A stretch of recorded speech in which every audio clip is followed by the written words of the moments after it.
ایک پرانے دور کی بات ہے۔ ایک شہر تھا جو اپنی روشنیوں اور عبادت کی آوازوں سے زندہ رہتا تھا۔ یہاں ہر روز کارواں آتے، ویاپار ہوتا اور لوگ اپنی روزی کما کر شکر ادا کرتے۔ لیکن اسی شہر میں ایک شخص رہتا تھا، زید ابن حارث، جو دولت میں سب سے آگے تھا۔ وہ اکثر کہتا تھا، زندگی میں عزت صرف پیسوں سے ملتی ہے، جس کے پاس مال ہے وہی طاقتور ہے۔ اس کی بیوی صفیہ ایک دینی اور صبر کرنے والی عورت تھی، جو ہر رات چپ چاپ اس کے لیے دعا کرتی، یا اللہ ان کے دل کو اپنی رحمت سے روشن کر دے۔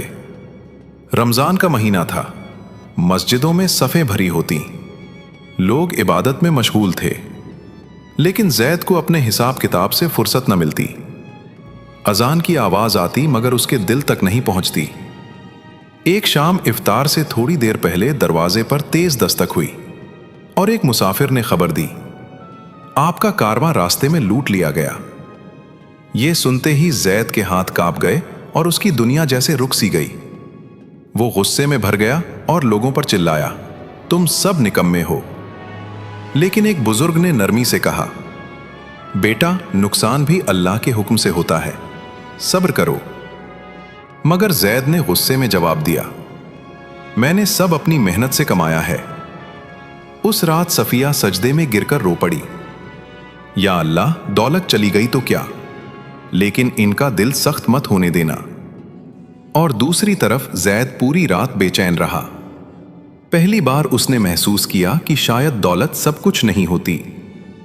اگلی شام جب وہ مسجد کے پاس سے گزرا تو دروازے پر رک گیا۔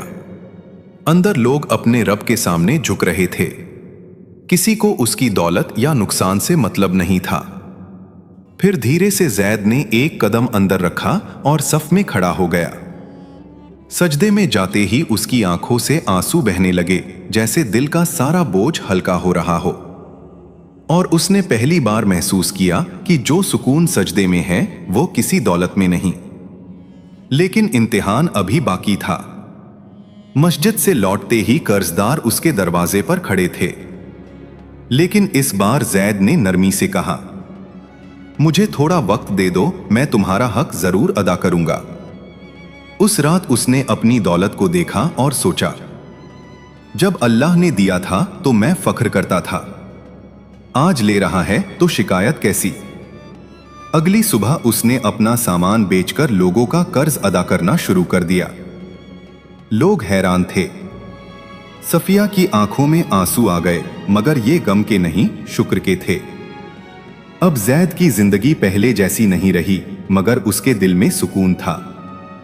وہ دوسروں کی مدد کرتا اور دھیرے دھیرے اس کی تجارت میں دوبارہ برکت آنے لگی۔ مگر اس بار اس کے دل میں تکبر نہیں تھا۔ افطار سے پہلے زید نے ہاتھ اٹھائے اور کہا، یا اللہ اگر تو چاہے تو مجھے اور دے، اور اگر نہ دے تو مجھے اپنے قریب ہی رکھ۔ اس کہانی سے ہمیں یہ سبق ملتا ہے کہ دولت انسان کو اوپر ضرور لے جاتی ہے، مگر سہارا صرف اللہ دیتا ہے، اور جو دل سے دعا کرتا ہے اس کی دعا کبھی ضائع نہیں ہوتی۔